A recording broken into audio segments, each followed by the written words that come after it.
something else, simultaneously being independent, sort of paradoxical. And what we will know primarily in the root chakra, this root chakra is the ground. That's called, and metaphorically against the root ground. And my point for saying this is shades now.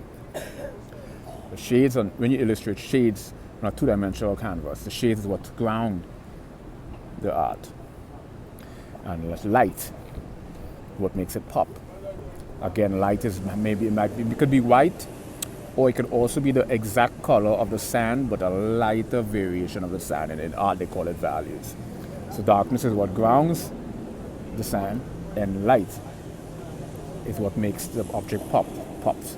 And this is what gives the three-dimensional optical illusion on a two-dimensional canvas or a two-dimensional surface. And that is by understanding that the darkness, always we've taken into consideration that